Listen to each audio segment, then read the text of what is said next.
Today we'll begin our class by introducing 242, ELS 242, Survey of English Literature, Part 2. The first part of the course was done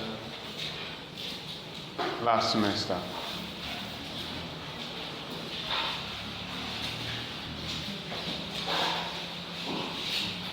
And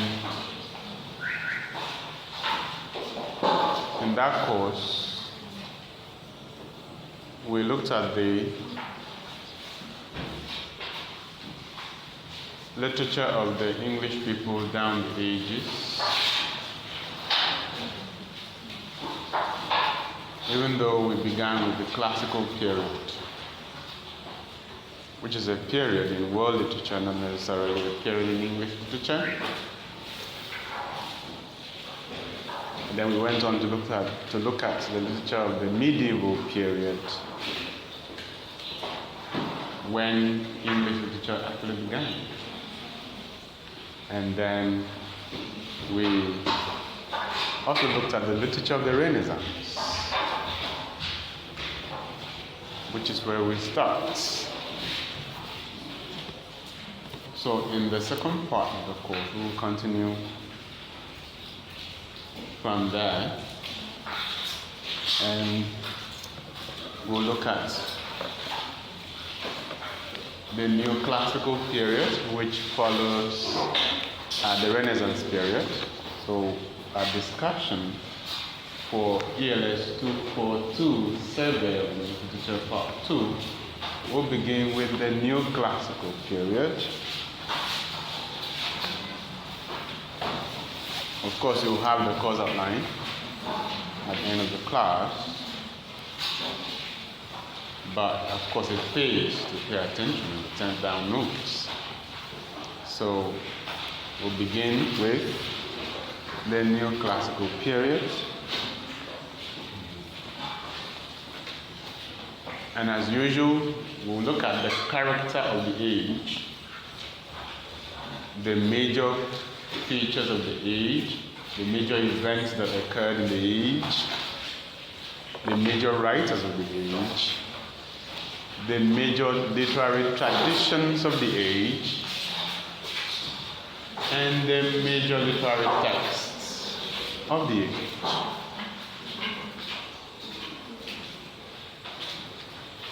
And then after that, we'll move on to the Romantic period.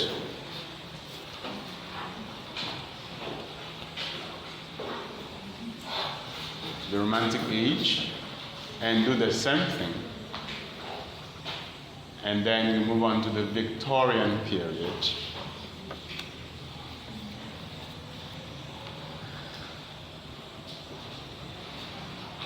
Which will bring an end to the course. So for this course, we are looking at three ages.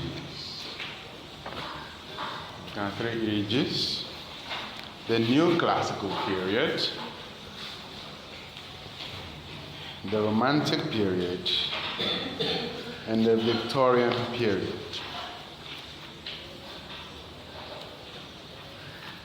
There are two lecturers in the course. Mine, humble self, and Dr. Mecca Soko. And the course outline is structured in such a way that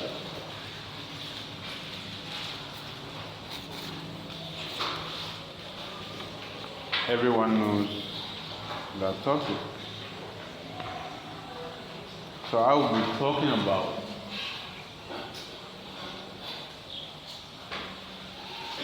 Neoclassical period and its literature.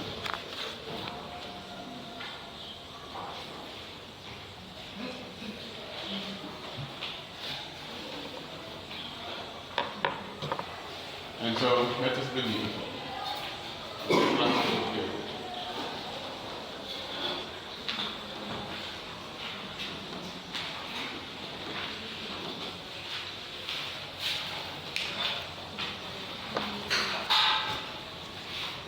So the last time we had this course, we had good works, but I'm not going to do that.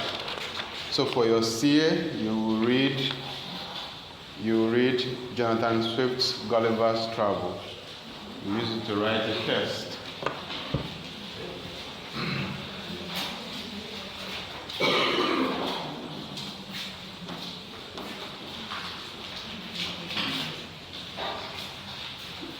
Gulliver's Travels by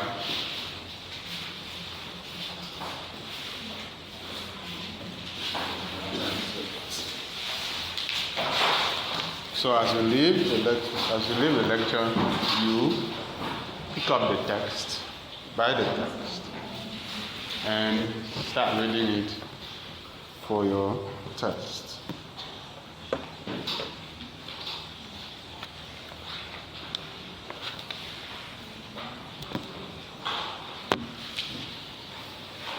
So the Neoclassical period follows the Renaissance in English literature, and of course in world literature.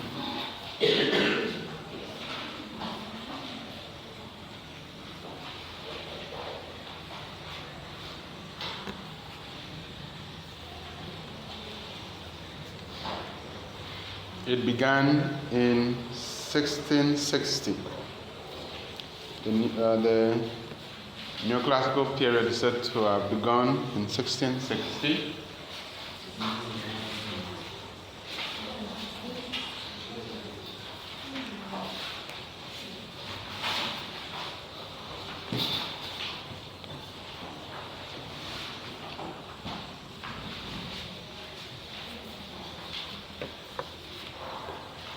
With the restoration of Charles II to the English throne. With the restoration of Charles II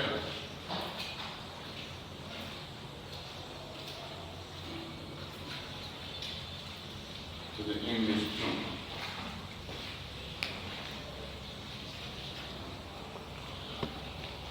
After the long years of the English Civil War.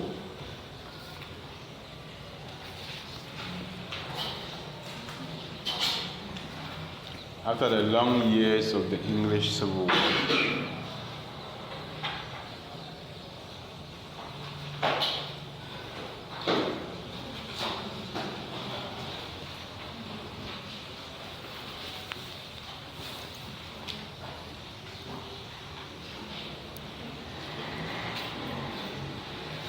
So you must understand that the Neoclassical period is actually large and accommodates a number of sub-ages within it,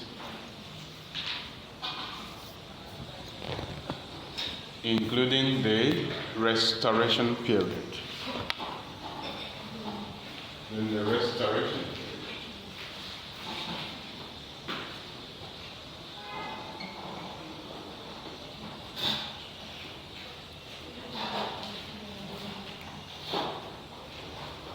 which began in 1660. So the Restoration period actually marks the beginning of the Neoclassical period.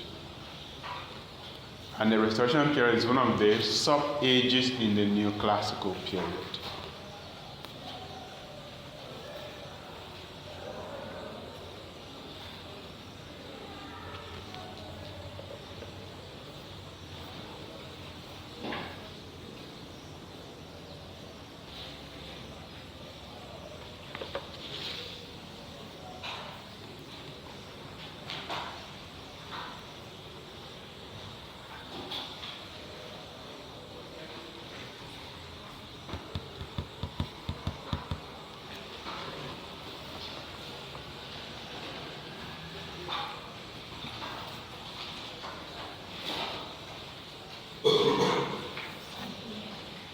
So the Neoclassical period will last until 1798, when the Romantic Age begins.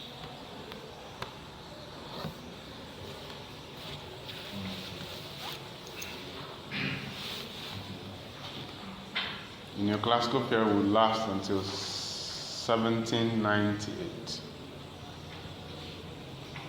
when the Romantic period begins.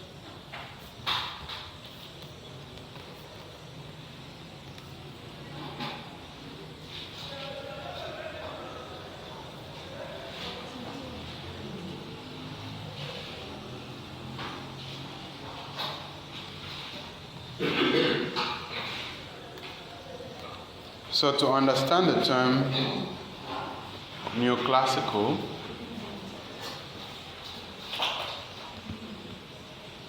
we need to look at its morphological constituents. That is new and classical, where new means new.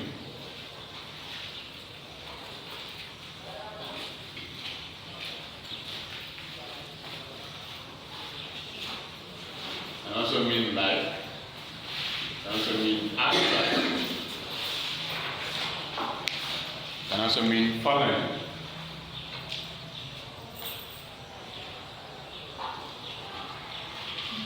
So that way we can say that the neoclassical period means the new classical period. So for you to understand the neoclassical period, you need to know something about the classical period. To have some idea about the classical period, or like the classical period, or after the classical period, following the classical period.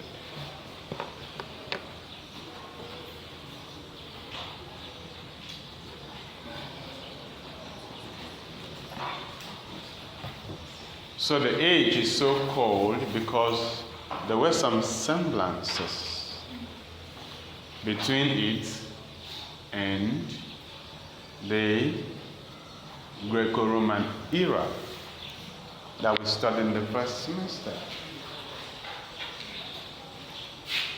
And the Greco-Roman era that we studied in the first semester.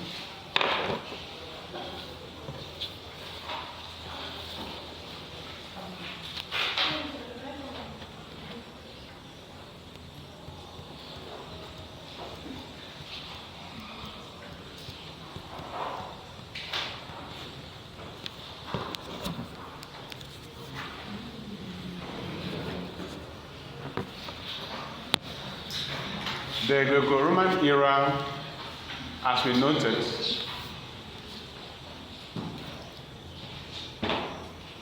existed in the 5th and 4th centuries BC.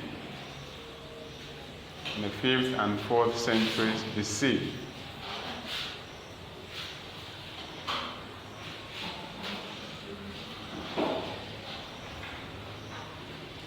Whereas the neoclassical period we are talking about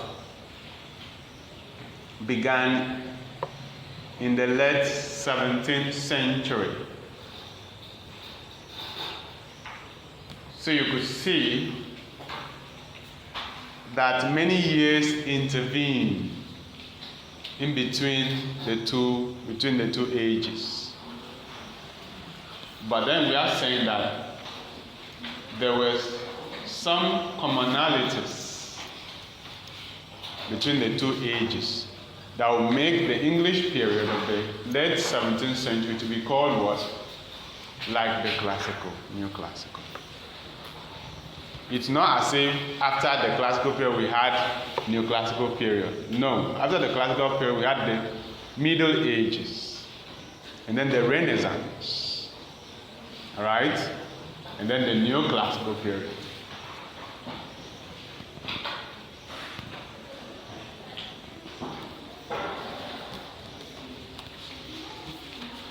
So, how you understand the neoclassical period is to think of it in terms of looking like the classical period. We need to talk about how that is so.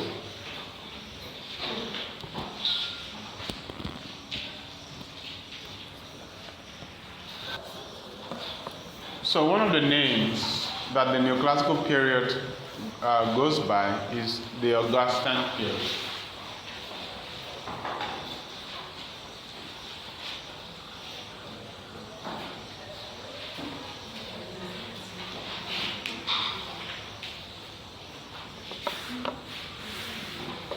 Is the Augustan period.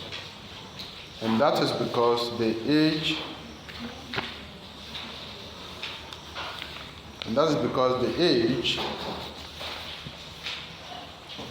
resembles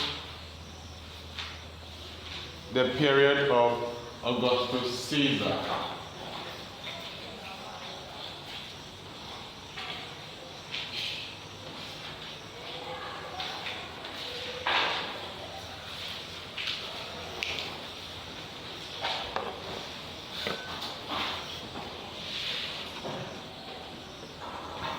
That's because the age resembles the period resembles the age of Augustus Caesar, who ruled in the classical period, the Roman classical period.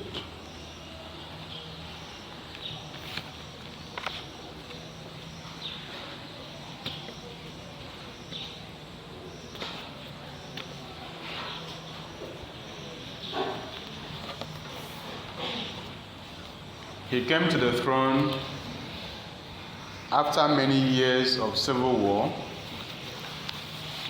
just like Charles II came to the English throne after many years of civil war.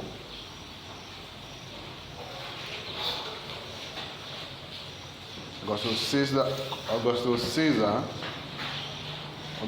Caesar came to the throne after many years of civil war, just like Charles II came to the throne after many years of civil war.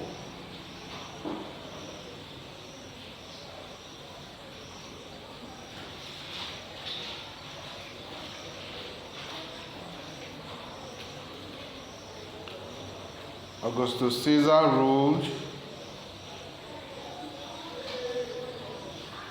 for a long time, and his reign was characterized by peace,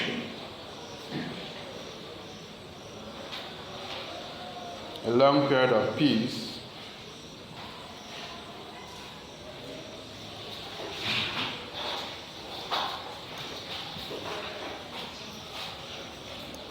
just like Charles II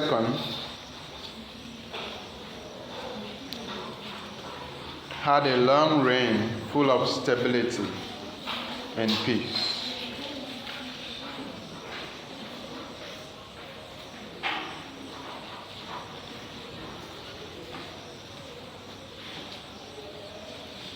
So the English people likened that time to the time of Augustus Caesar. So the English people likened that period to the time of Augustus Caesar.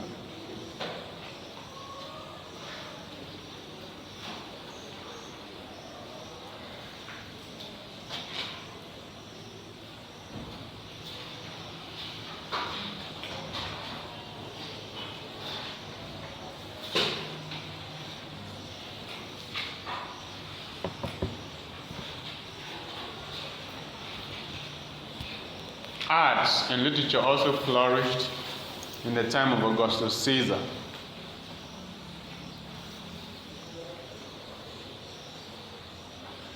Arts and literature also flourished in the time of Augustus Caesar, which is also true of the period of Charles II.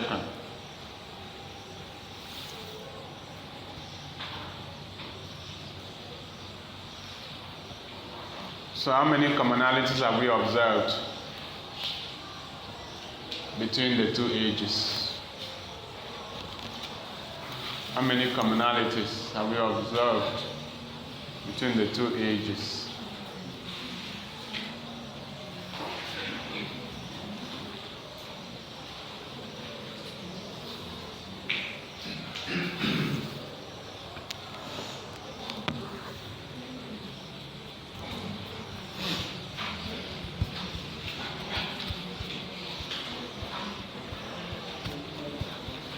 many commonalities have we observed between the two ages?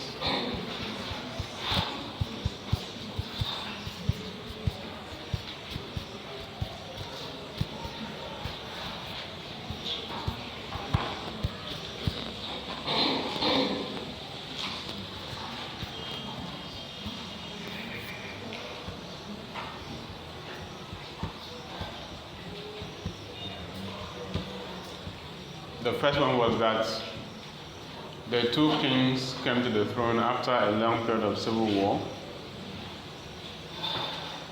The second observation was that they had a long reign of stability and peace. And the third was that the arts flourished, literature flourished during that time, during that rule.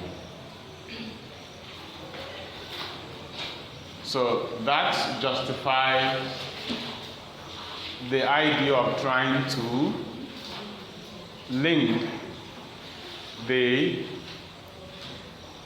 late 17th century and the 18th century English history to the period of the Roman, when Augustus Caesar ruled. So when we say neoclassical, that's the idea, okay? But there were other reasons why the neoclassical period was so named.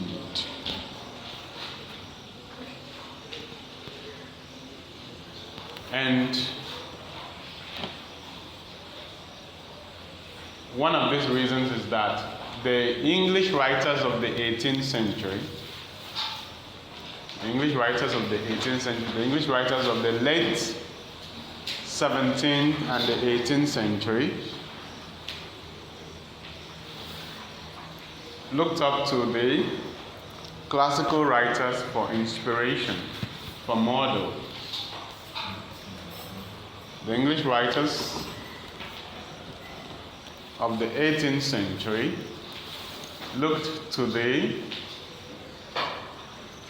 classical writers for inspiration and for model. For inspiration and for model.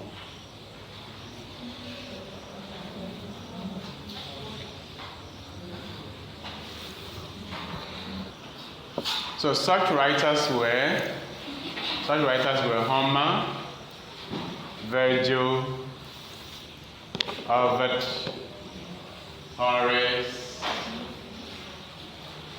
and so on and so forth.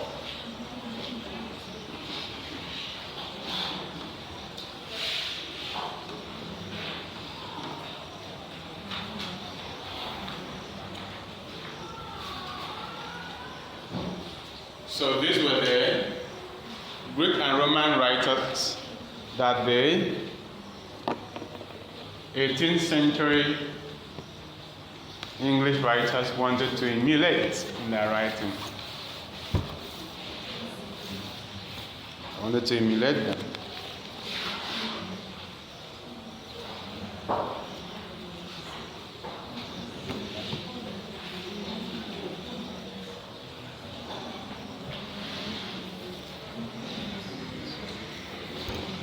Homer, Virgil, Ovid, Horace, Juvenal.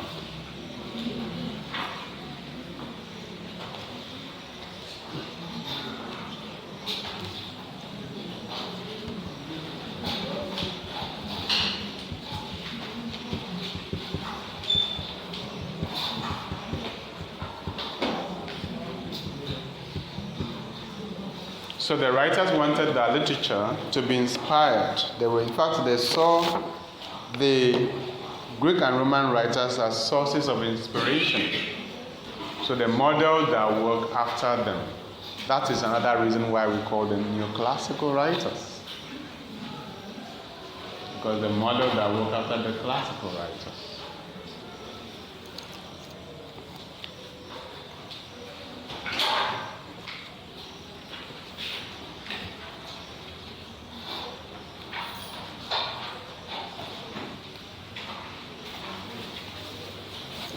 So the neoclassical literature was a reaction. Neoclassical literature was a reaction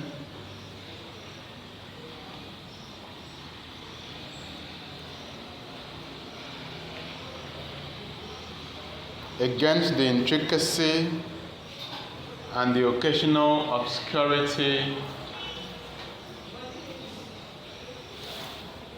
The neoclassical literature was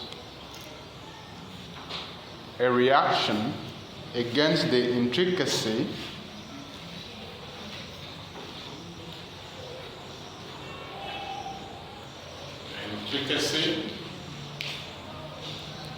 and occasional obscurity.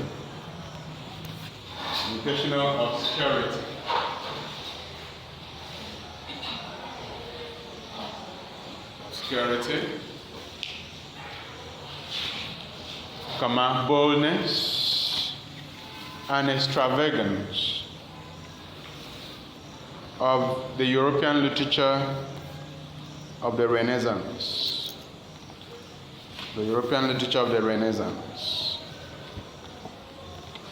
in favor of greater simplicity, clarity, restraint, regularity, and good sense. Neoclassical literature was a reaction against the intricacy and occasional obscurity, boldness and extravagance of the European literature of the late Renaissance, in favor of greater simplicity, restraint, regularity, and good sense.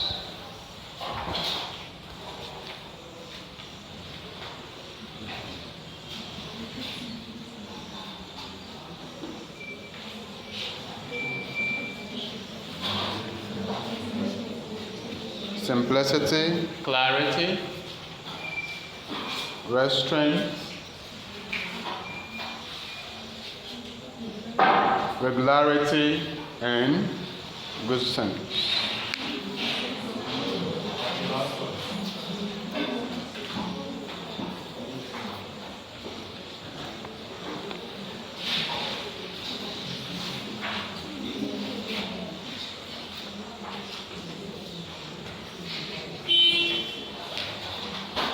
So what we are trying to say is that one of the distinguishing features of neoclassical literature is not only in terms of how it relates to the classical literature, but also in terms of how it departs from Renaissance literature. What we are trying to say is that the distinguishing features of neoclassical literature are not only in terms of how they relate to classical literature, but also in terms of how they depart, how they are different from Renaissance literature. And in this quote that we just made, we are showing how the neoclassical literature departs from the Renaissance literature. In the sense that neoclassical literature emphasizes decorum. That's the word. Decorum.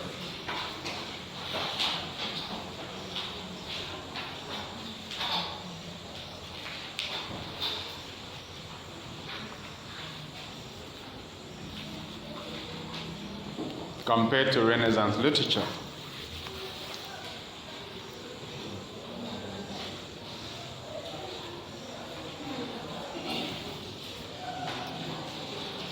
The features of Renaissance literature were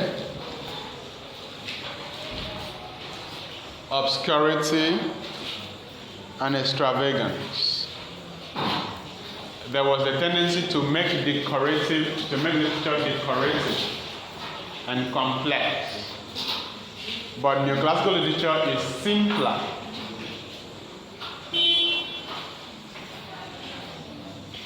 It's clearer. 6 to be regular, to be rhythmic, and 6 to have decorum, which is good sense.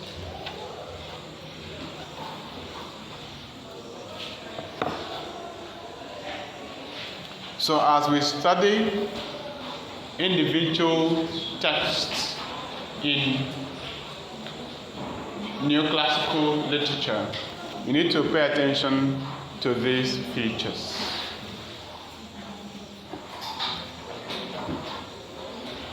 The philosophy of the neoclassical writers was that if you imitate the ancient writers, then you imitate the best. If you imitate the ancient writers, then you imitate the best.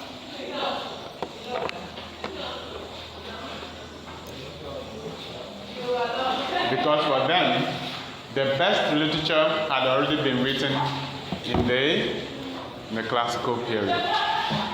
So all you need to do is to copy them. See how to level up, so you can measure up. And how do you measure up? Just try to see how close you can when you're writing to them. How close to them you can when you're writing.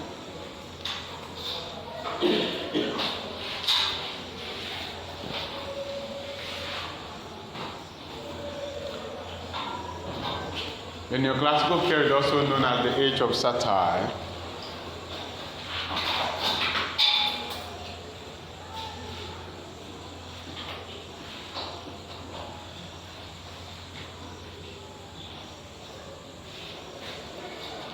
the neoclassical period is also known as the age of satire.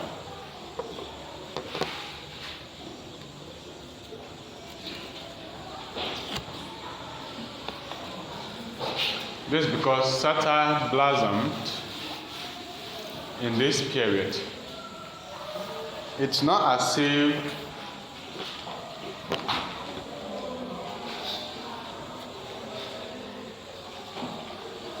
there were no satiric writing before now, but satire as a genre exploded in the neoclassical period.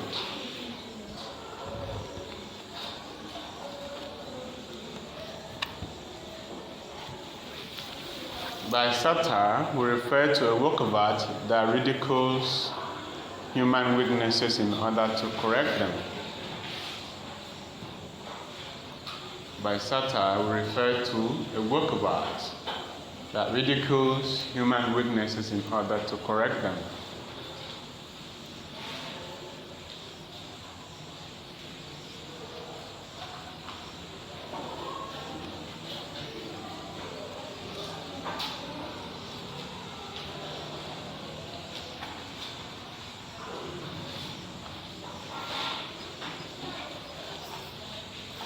That means the work of art makes us to laugh about our weaknesses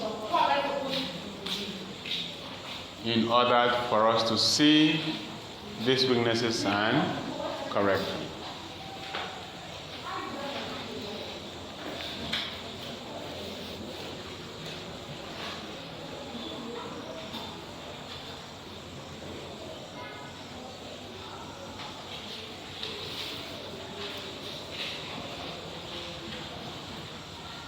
And what weaknesses did the neoclassical writers see in the people of that time that they wanted to correct? What were the weaknesses?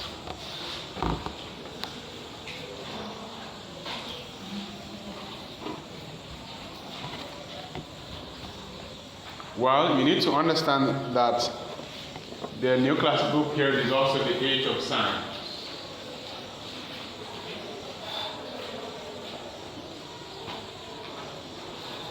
The age of science.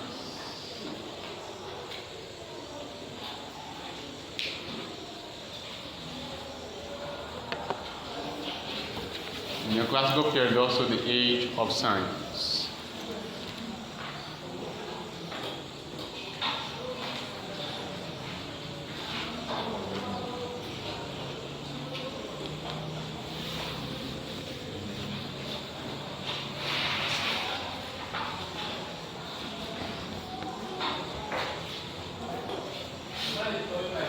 In 1660, Charles II chartered the Royal Society.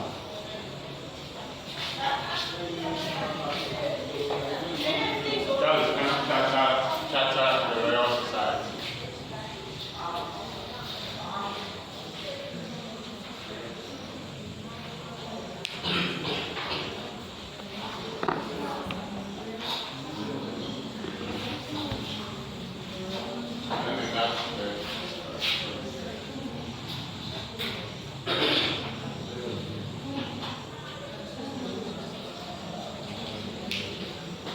Chartered the Royal Society of London.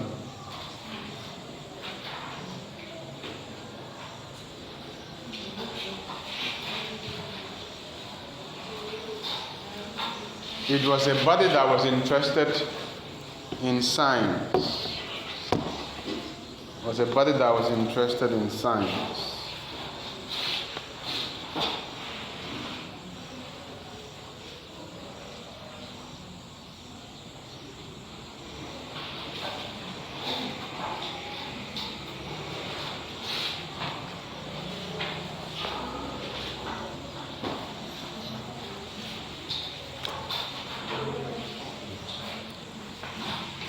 Royal Society. So it was in 1662.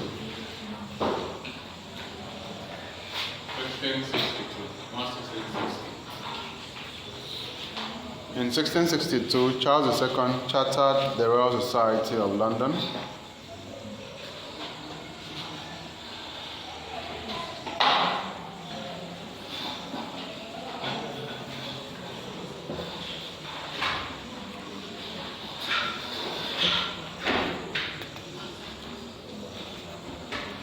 Whose aim was to improve natural knowledge. Whose aim was to improve natural knowledge.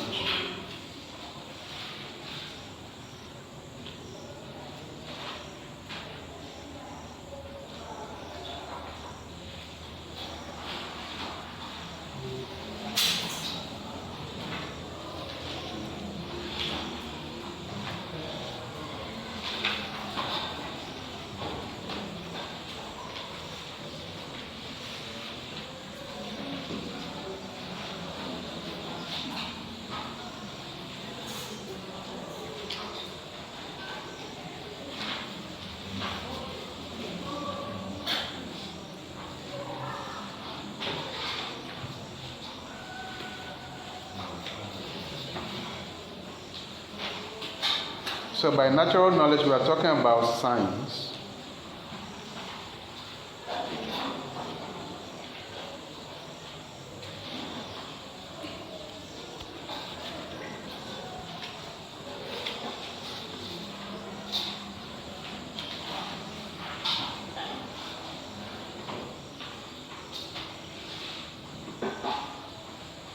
So this explains why the Neoclassical period is called the Age of Science.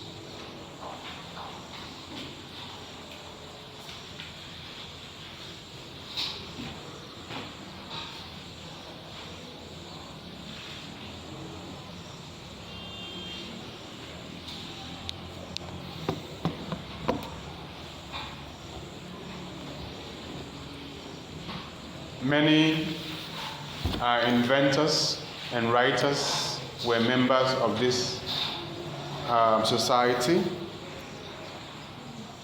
Many writers, inventors, and scientists were members of this society.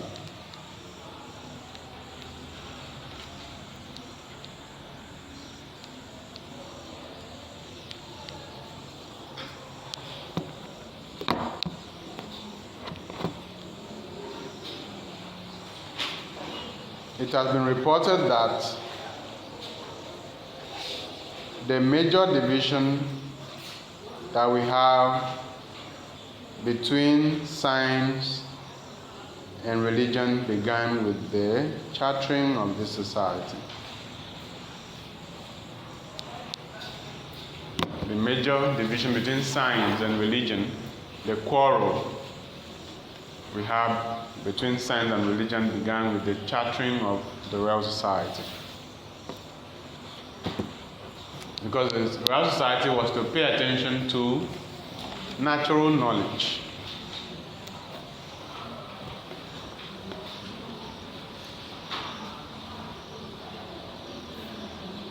Which is scientific knowledge.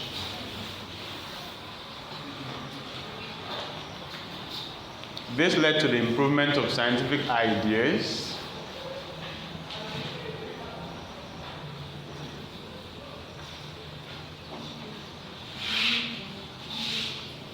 and this coincided with the Industrial Revolution.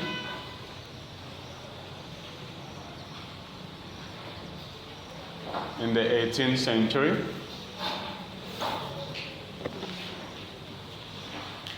when machines were invented to make work easier,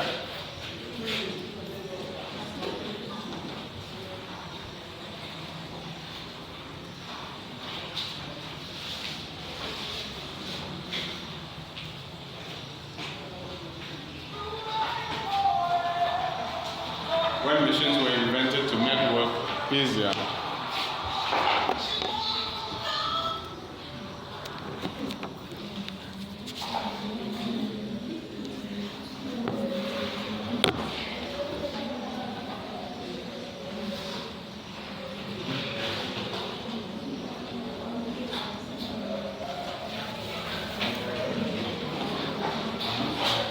Goods were also produced in large quantities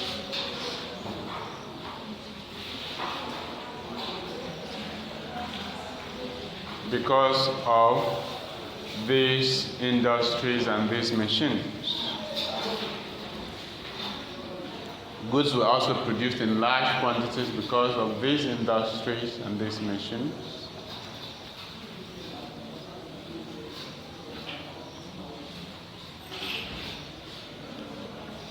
And the surplus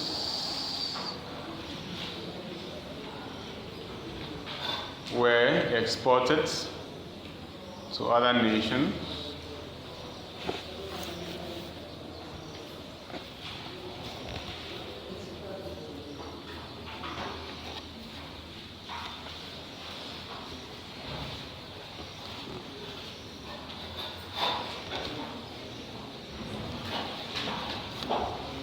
Scientific inventions also meant that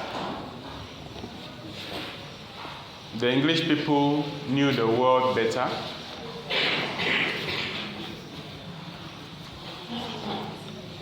had better navigational systems. The English people knew the world better, had better navigational systems, which enabled them to reach the farthest ends of the world. Which enabled them to reach the farthest ends of the world.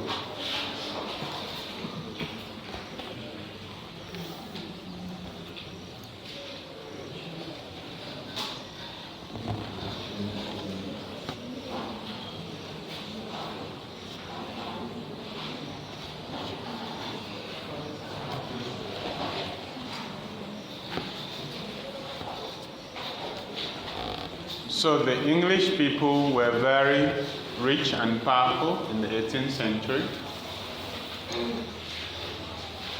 The English people were very rich and powerful in the 18th century because they had expanded their trade to different parts of the world, including America and Africa. The slave trade was on at this time.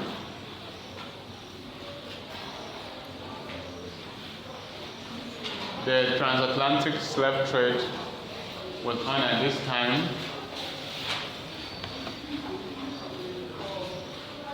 With its great triangle.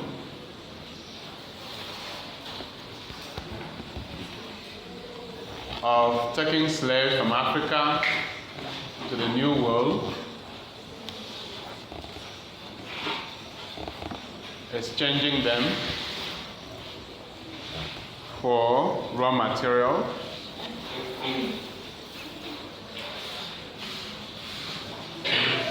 the raw materials are taken to Europe for the industries, for goods to be manufactured.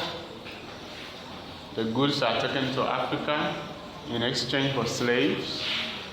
The slaves are taken to the New World. That was the triangle.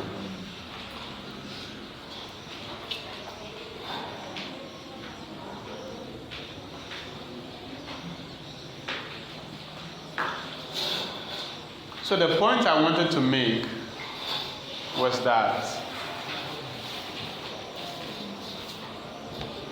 in the age of science, in the age of using machines, the English people,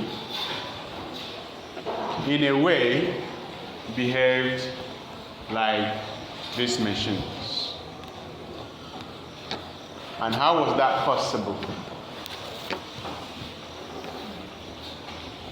That was possible because there were strict rules that guided life in the English Neoclassical period.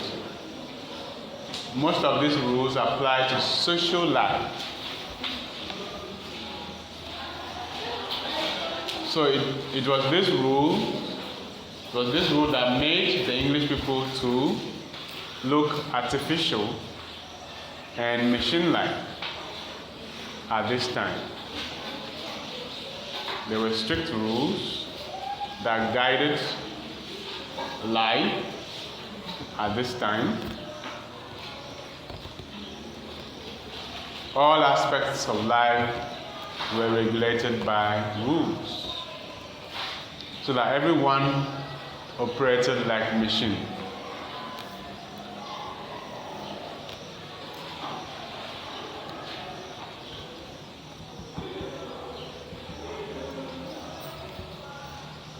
These rules did not allow people to be themselves. They became artificial, pretentious, and hypocritical, especially in public life.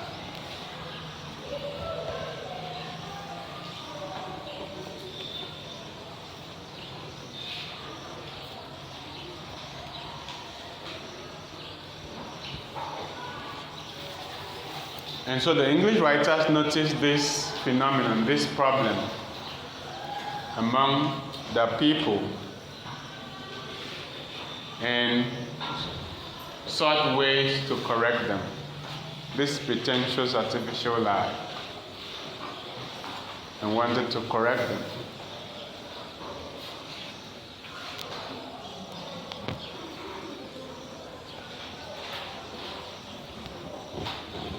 And that is where the idea of satire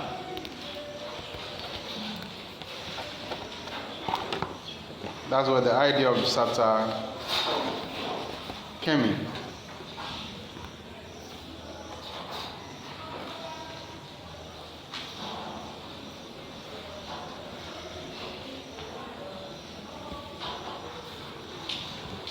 So what they did was that they borrowed art forms from the classical writers, but modified these art forms to suit the needs of their age.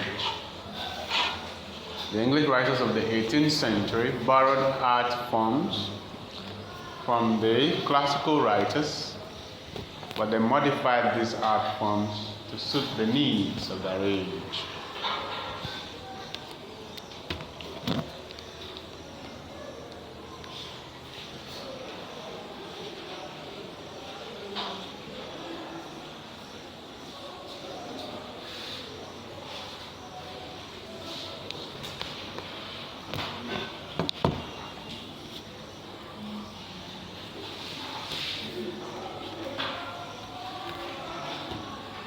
So the major art form practiced in the neoclassical period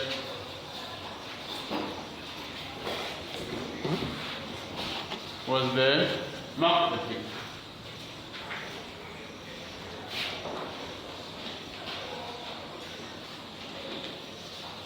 The major art form practiced in the neoclassical period was the mock epic.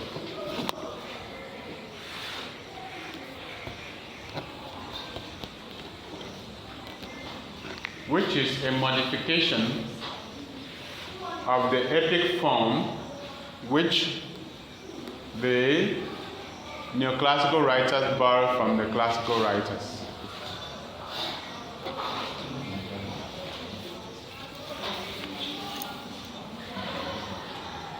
The major art form practiced in the neoclassical period is the mock epic.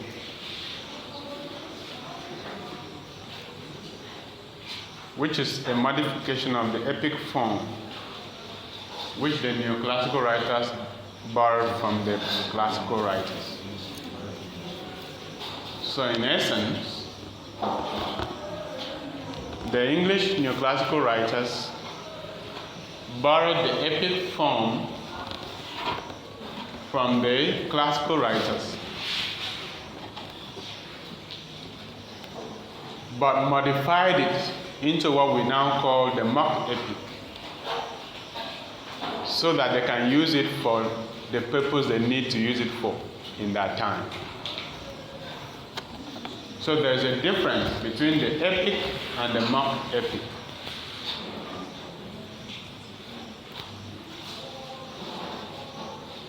The epic was a major genre of literature in the classical period, and it refers to a long narrative poem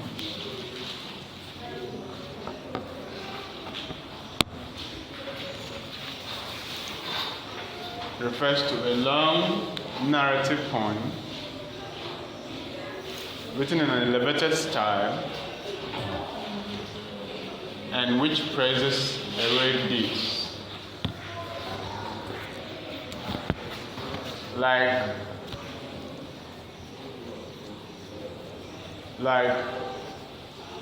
Homer's Iliad and Odyssey, or Virgil's Aeneid. These are epic poems.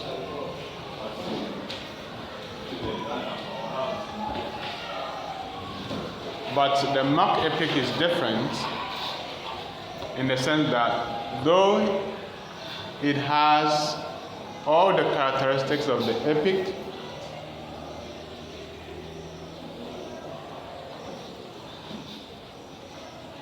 the mock epic treats a trivial subject matter.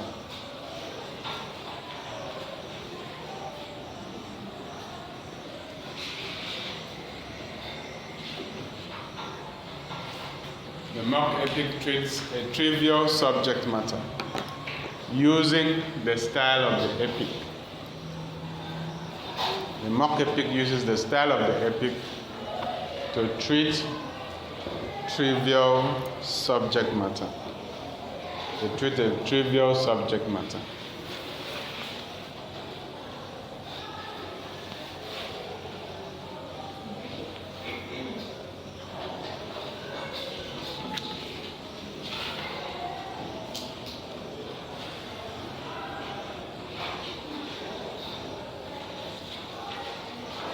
So the result of this kind of art form is laughter, is satire.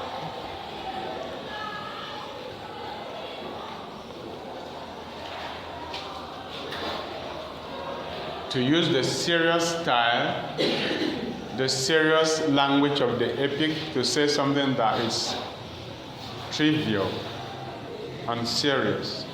The result is what? Laughter, satire. So that's how we arrive at satire in the neoclassical literature.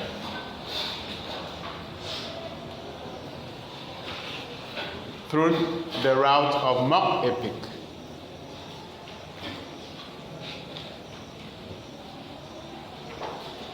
A type of poetry which uses the serious style of the epic to say something unserious, something irrelevant, something unimportant, something not serious.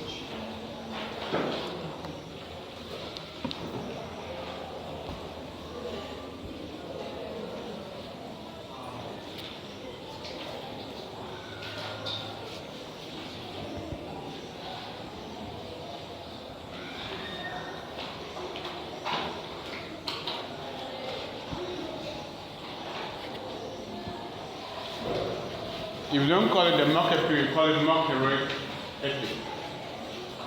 Mock heroic epic.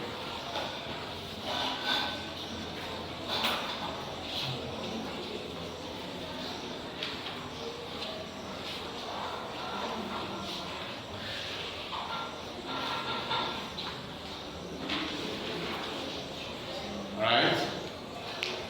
Mock heroic epic.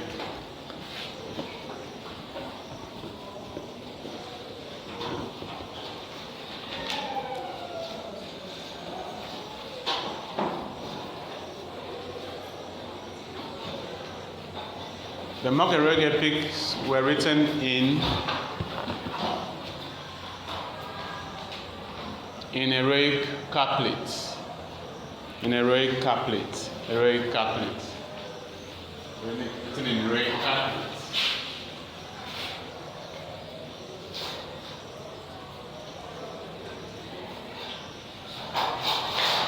Heroic couplets.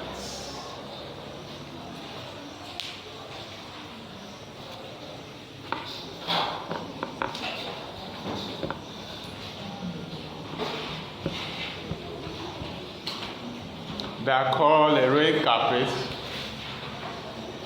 because of the unique structure of the lines. Remember that a couplet is a two-line stanza or a two-line stanza poem. It's couplet. But so why do we say heroic couplets?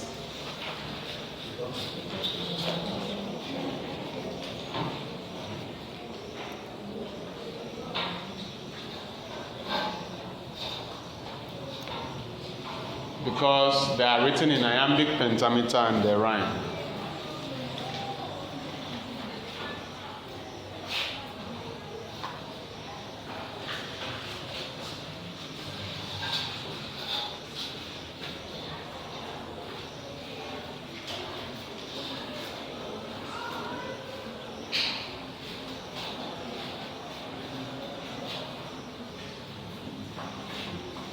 That's it, right?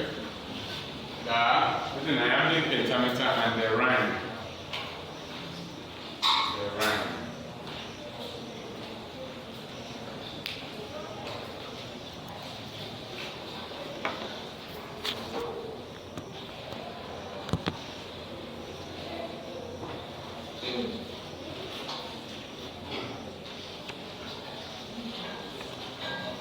So that is why it is called heroic couplets.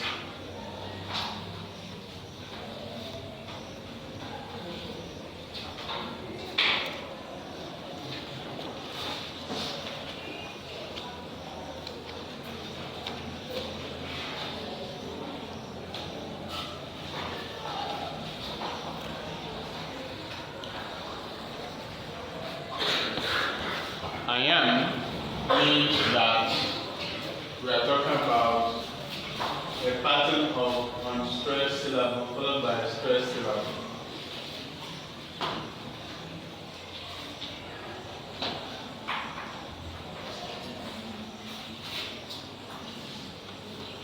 That's I am. Iambic pentameter. So iambic means that in the poem we have a pattern of an unstressed syllable followed by a stressed syllable. And pentameter means 5 times. That this set occurs 5 times. So that means this line will have 10 syllables in all. Because each pair happens 5 times per line.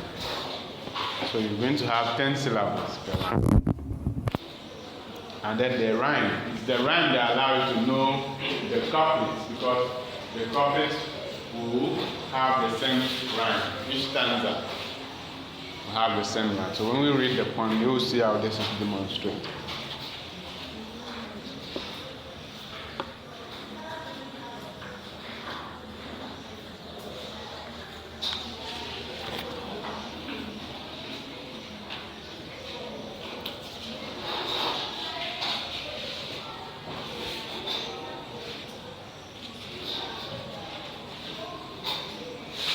So we'll now move on to talk about the Restoration period specifically, which actually launches us into the Neoclassical period.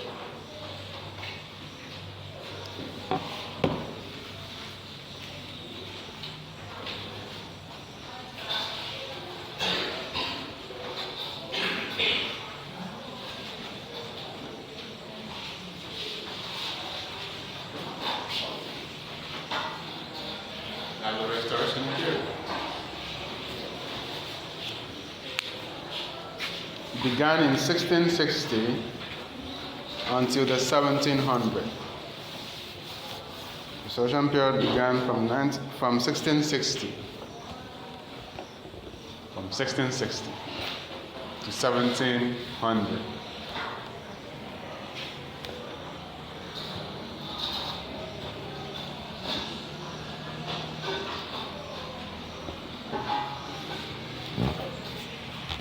Why is it called the Restoration?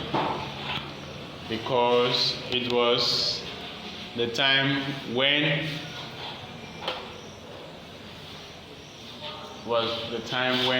we had the restoration of the English monarchy.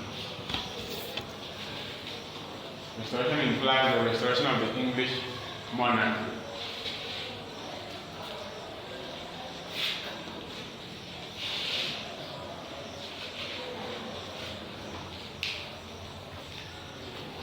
After the wasted years of the Civil War,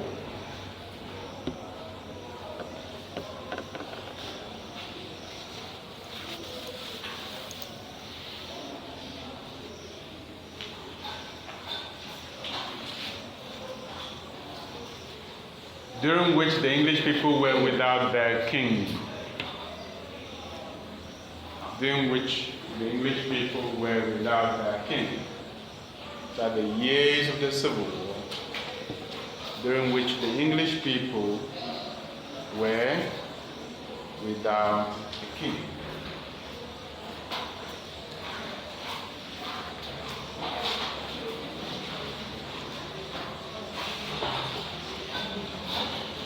The English Civil War lasted from 1642 to 1651, about 9 years.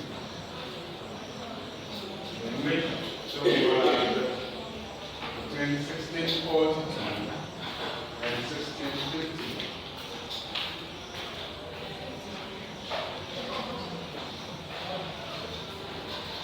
About 9 years, but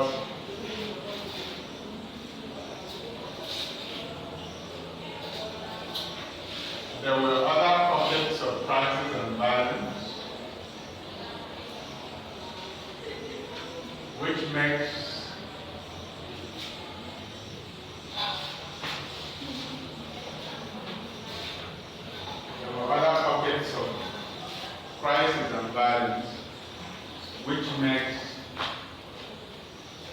the English people not to have stability and peace for about 20 years.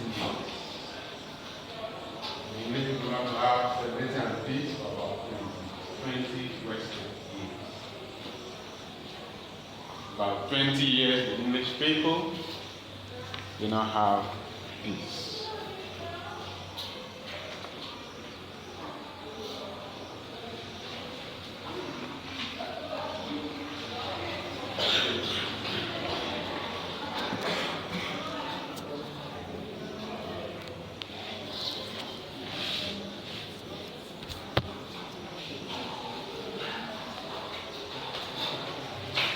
the period during which the English people did not have a king is known as the English interregnum. The period during which the English people did not have a king is known as the English interregnum. The English interregnum.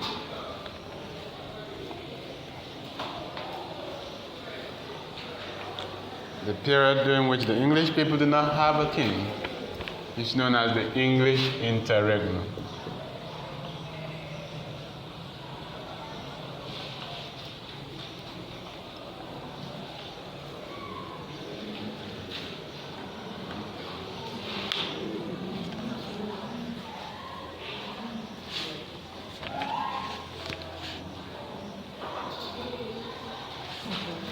This is the period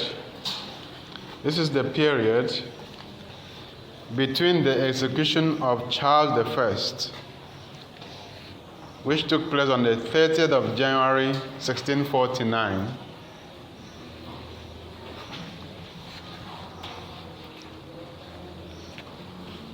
the English interregnum is the period between the execution, the beheading of Charles I, which was on the 30th of January 1649,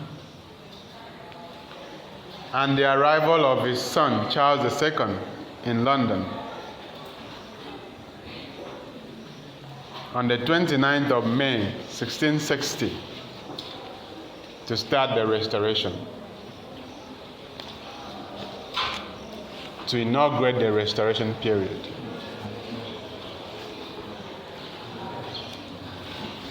And we said this period was the period that the English people were without their monarch, and we call it the interregnum.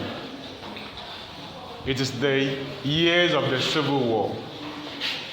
All right? The period between the execution of Charles I on the 30th of January 1649 and the arrival of his son Charles II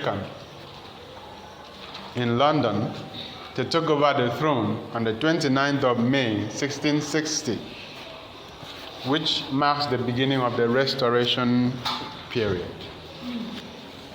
It marks the beginning of the Restoration period.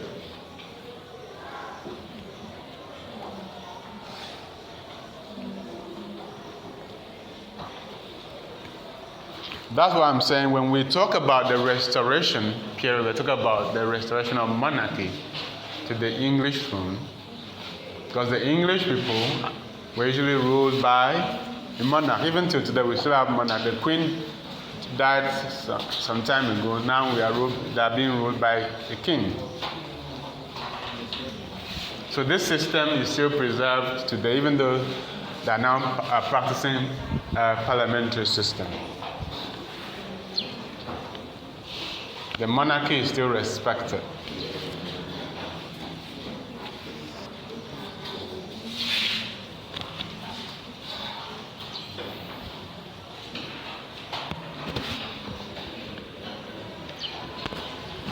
So during this time, when the English people did not have a king, they were ruled by the Puritans.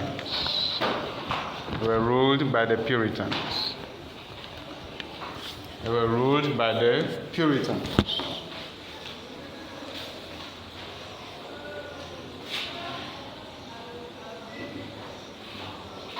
Puritans.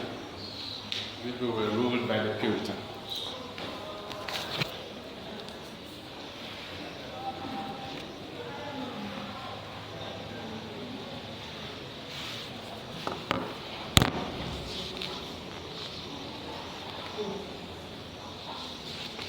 In the persons of Oliver Cromwell and the son Richard Cromwell. Oliver Cromwell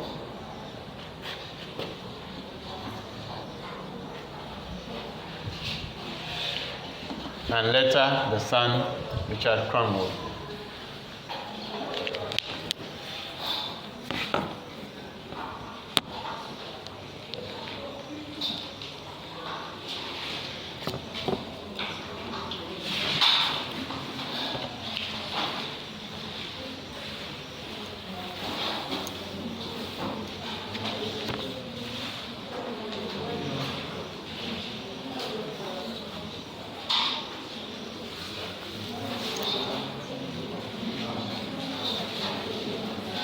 So Oliver Cromwell was a Puritan, and maybe you need to know a few things about the Puritans. So the Puritans were a Protestant sect. Was a Protestant sect.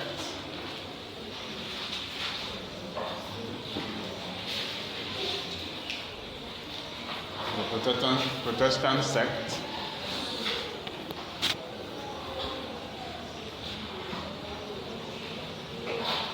who believed in their own righteous cause.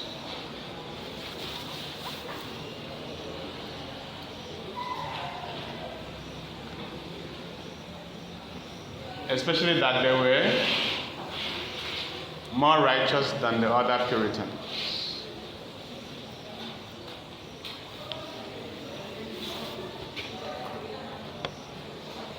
They believe that they were more righteous than the other Puritans. If the Protestants, they believe that they were more righteous than the other Protestants.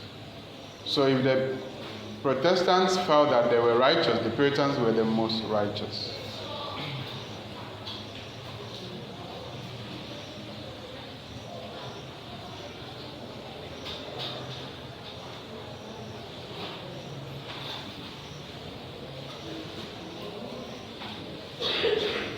They were interested in pushing for reforms in the Church of England.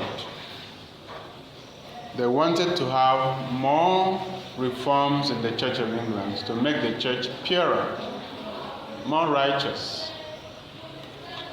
Because they believed that the Church of England still had Roman Catholic influences. Because they believed that the Church of England still had the Roman Catholic influences. So they needed to push for more reforms to purify the church from Catholic influences. Remember that the cause of the English Civil War had not only political undertone, but religious undertone.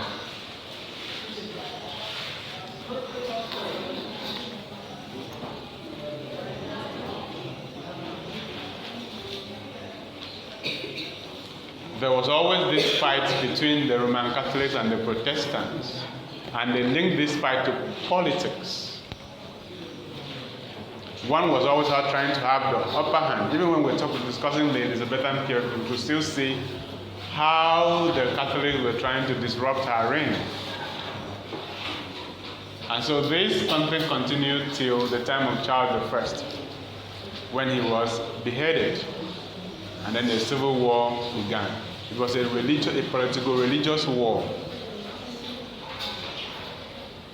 It was not only politics, it was a mix of politics and religion.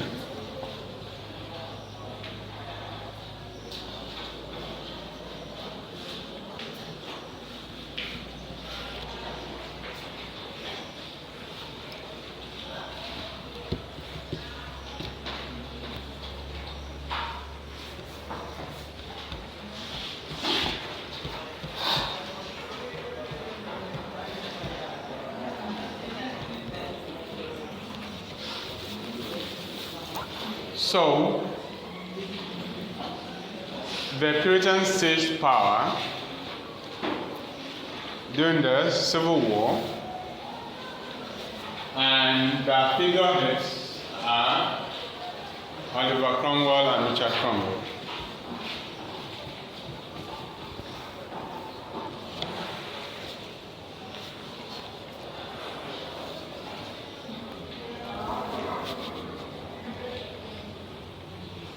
Remember that the Puritans are said to be very holy. They don't like anything that looks like resembles sin.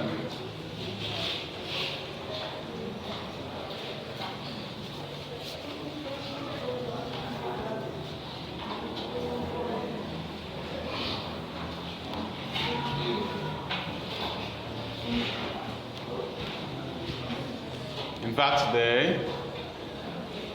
they say nothing good about this sinful world that we live in.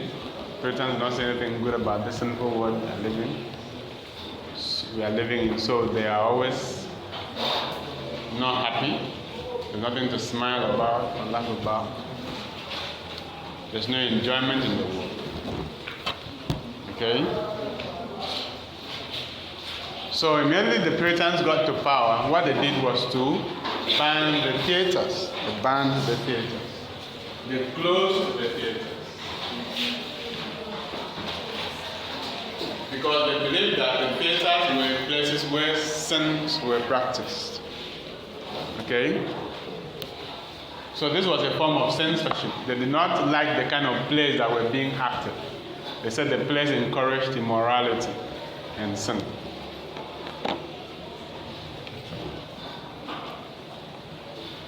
So they shut down the theaters.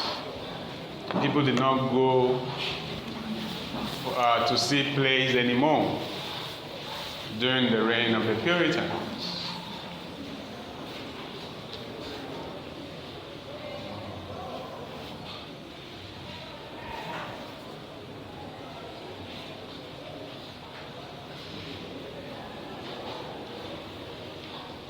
Someone once said that the Puritans are happy when you are sad, and sad when you are happy. Puritans are people who are happy when you are sad, and sad when you are happy. Anything that brings enjoyment, Puritans don't like. It has to go down. So that was why the theaters were closed down.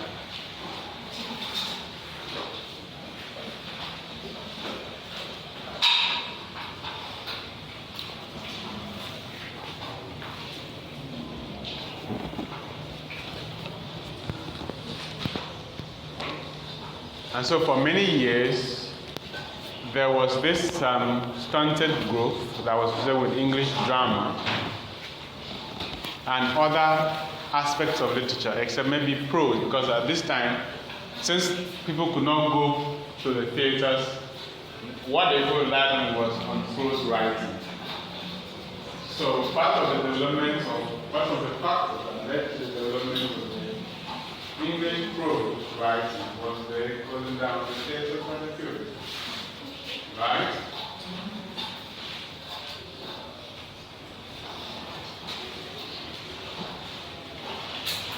People found other avenues for entertainment by writing prose.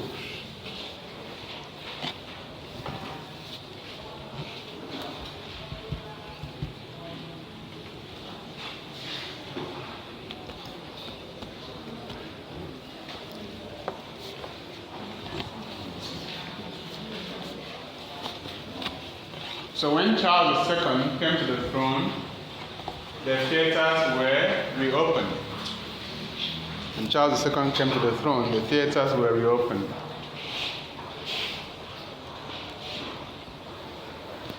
When Charles II came to the throne, the theaters were reopened.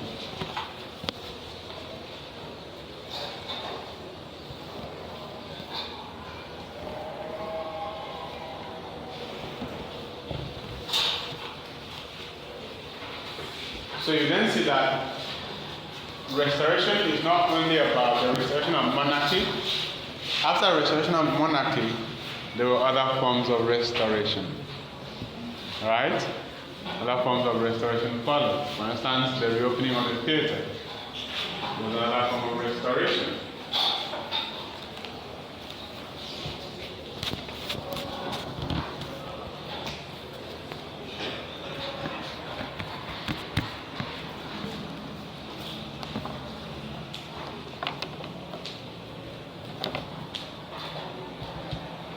Charles II was a patron of the arts and literature.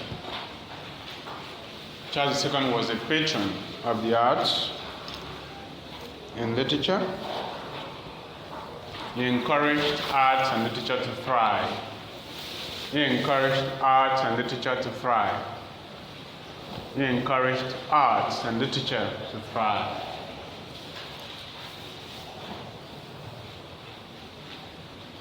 Compared to the Puritans.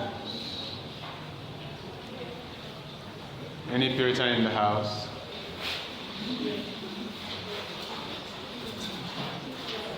Just go back to me, guys.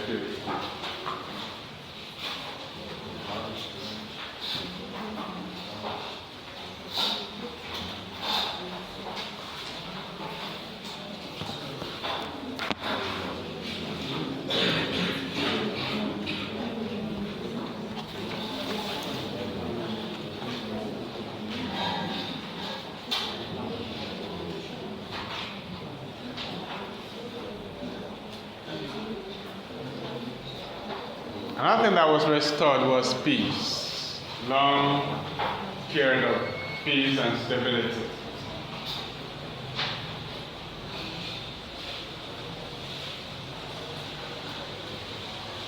And the reason is that Charles II was a wise and tactful king. Wise and tactful, was very diplomatic. Very diplomatic, was tactful, was wise.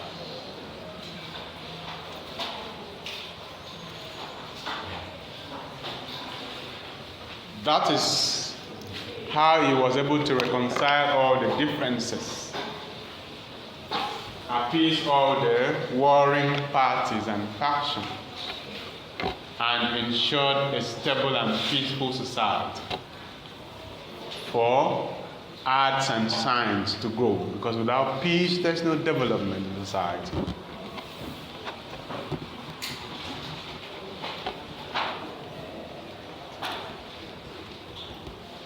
Without peace there's no development in society.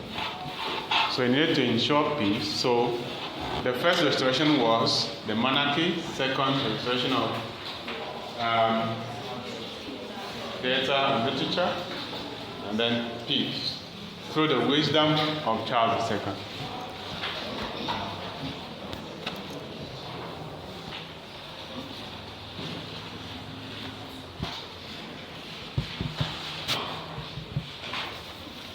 So this is why the Restoration ushers us into the Neoclassical period in English literature. And it is important to recognize it because of the beauty of the literature that will flourish in the Neoclassical period. We need to know why and how that happened. Because there is always a relationship between politics and the nature of politics really affects the nature of literature in any given society.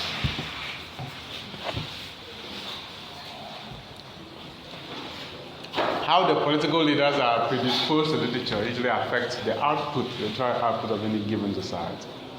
If they are leaders who love literature, literature will flourish. If there are leaders who hate literature and hate writers, then the writers will run into hiding and no literature will be written.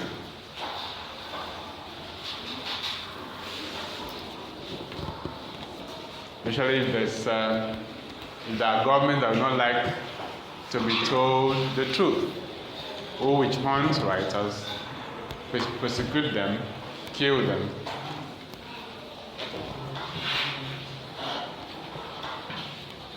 So you could see the difference between the era of the Puritans and the era of the Restoration period, and how literature survived in those two eras.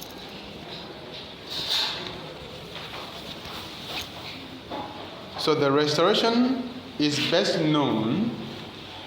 The Restoration is best known as a period dominated by a fun-loving,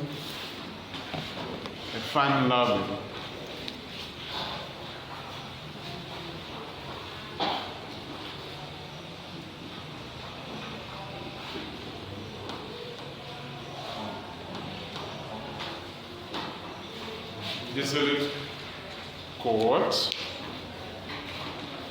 a fun-loving, dissolute court,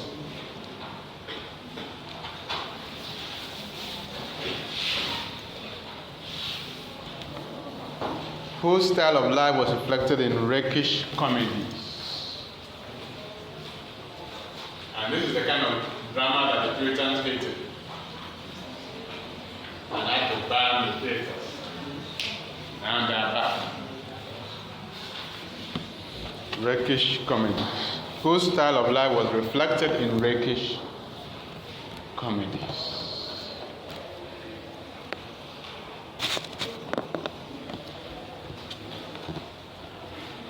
And you must understand that Charles II loved these plays, this kind of plays, right? We always spend time in the court, in the theaters, watching this kind of plays, which were bored in nature. Were bored in nature. Were bored in nature. Search for the definition of boredom. Were bored in nature.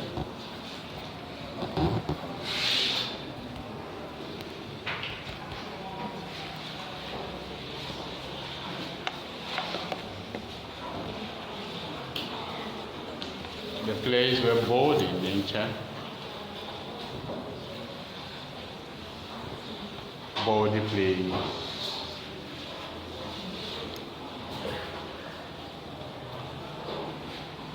So Charles II was himself fun-loving, easygoing.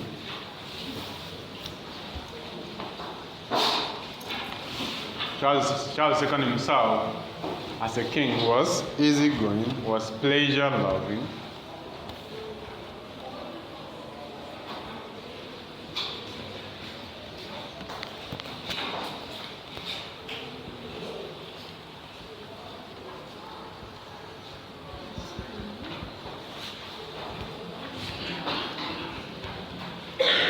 And even amorous. Amorous.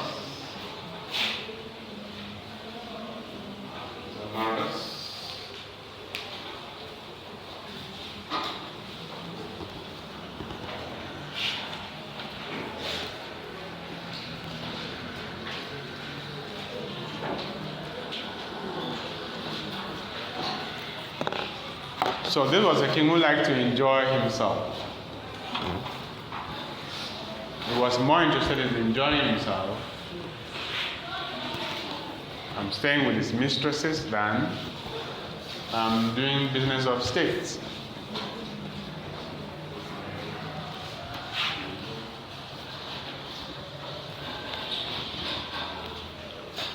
He had a wife by name Catherine.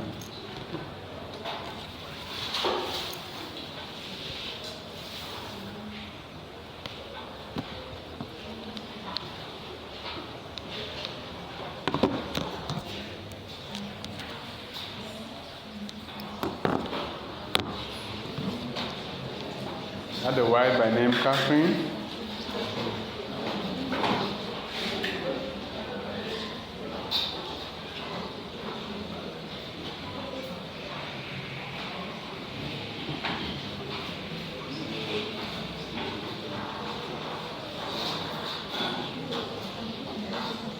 But that did not stop him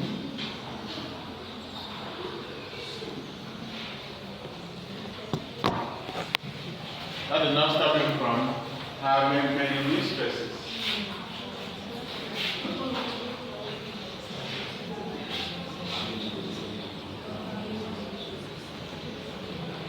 Charles' wife was by name Catherine of Braganza.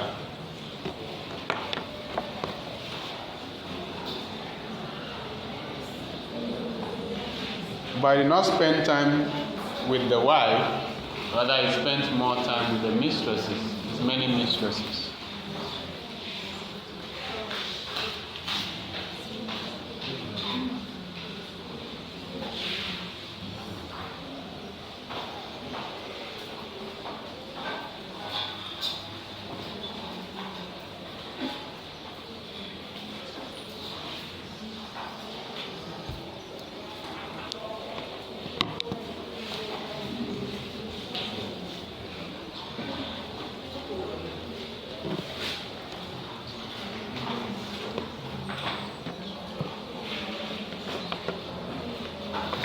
And in the end, did not have a male heir to the throne, but he had other male children from different women, but not from the queen. So they were bastards and could not ascend the throne.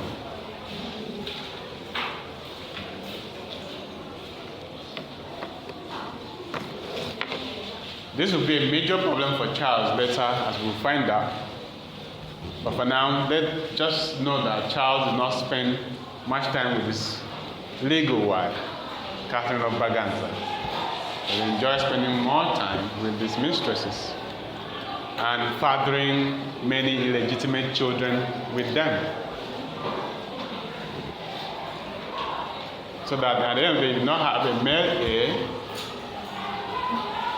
for the throne, but had these illegitimate sons with other women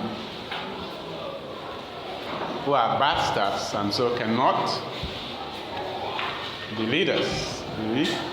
Cannot, because they don't have complete royal blood expected. They were not made on the royal bed. Right.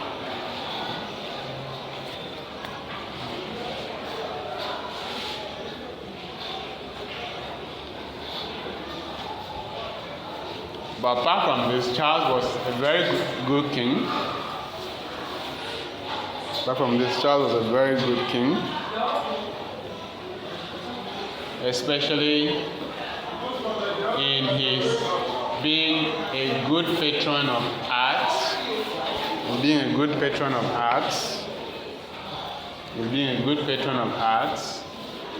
allowing literature to thrive, reopening the theaters, even going to watch the plays himself. His founding of the Royal Society of London in 1660 and chartering it in 1662. The Royal Society of London was founded in 1660 and chartered in 1662. So you could see that in these activities, Charles set the tone, set the foundation for the age, for the improvements in literature and improvements in science of the time, in the Neoclassical period. That's what he did.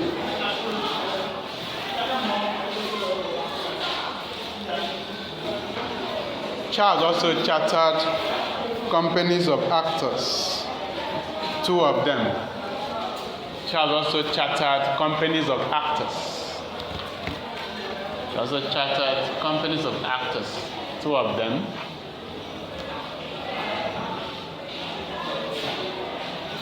And that is the King's Players and the Duke's Players. The King's Players and the Duke's Players. The King's Players and the Duke's Players.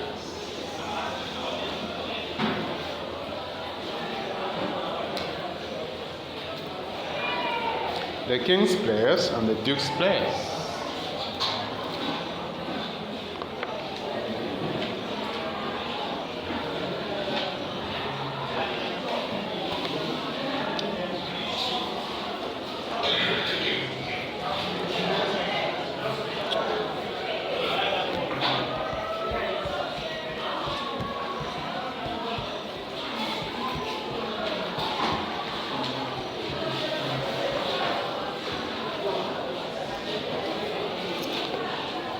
Okay, so we'll just pause there for now. When we come back, we'll look at the Restoration Age by looking at the work of John Dryden as a major author of the age. We'll take 5 minutes break and then we'll start the next class.